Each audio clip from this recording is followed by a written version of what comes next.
Samajwadi party के लिए लोकसभा चुनाव 2024 में बहुत बड़ी भूमिका निभाने वाले हैं स्वामी प्रसाद मौर्य, क्योंकि स्वामी प्रसाद मौर्य एक ऐसे नेता बने हैं। अगर पिछले कुछ समय में देखा जाए तो पहले बसपा में रहे, फिर भाजपा में रहे, लेकिन इतनी सुर्खियां उन्होंने किसी पार्टी से नहीं बटोरी जितनी समाजवादी पार्टी में रहकर उन्होंने धर्म के नाम पर बयानबाजी करके बटोरी। उनका हालिया जो बयान नजर आया उसमें उन्होंने कहा कि धर्म को अगर धर्म की तरह मानना है तो धर्म से चलना पड़ेगा।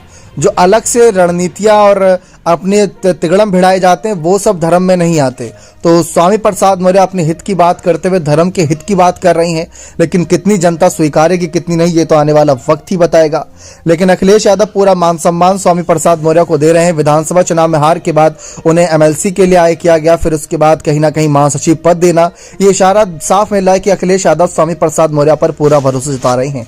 लेकिन मायावती भी ये बात देख रही हैं, मायावती भी अच्छे से जानती हैं और स्वामी प्रसाद मौर्य खुद कई बार दबी जुबान में ये कह चुके कि मायावती जितनी बार ही मुख्यमंत्री बनी ना, वह स्वामी प्रसाद मौर्य के कहीं ना कहीं मेहनतों से बनी थी, क्योंकि स्वामी प्रसाद मौर्य ने ओबीसी नेता होने के नाते बड़ी भूमिका जनता के बीच निभाई। और सिर्फ आप दलित वोट पाकर ही उत्तर प्रदेश को नहीं जीत सकते, आपको हर एक समुदाय का वोट पाना भी जरूरी है।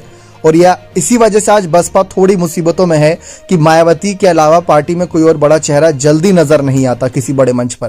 पहले तो कई सारे चेहरे थे, उसमें स्वामी प्रसाद मौर्य भी मुख्य थे, लेकिन आज वही चेहरे अलग अलग पार्टी के नेता बने बैठे हैं।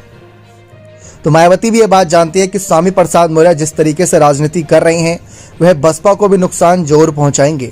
इसी वजह से कई हद तक ये भी माना जा रहा था कि मायावती एक तरफ से स्वामी प्रसाद मौर्य के लिए थोड़ी अच्छी बातें कह जाती है कि वह अच्छे नेता हैं लेकिन घिनौनी राजनीति कर रहे हैं, और दूसरी तरफ स्वामी प्रसाद मौर्य भी मायावती को अपने नेता बता जाते हैं।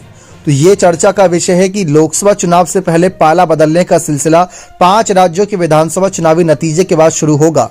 समाजवादी पार्टी मध्य प्रदेश में कितनी मजबूत दिखेगी, बसपा इन राज्यों में कितनी मजबूत दिखेगी, ये सब तय करेगा कि किस नेता को किस पार्टी में जाना चाहिए। यानी जहां ज्यादा जनाधार दिखेगा पार्टी के नेता वहीं जाते नजर आएंगे।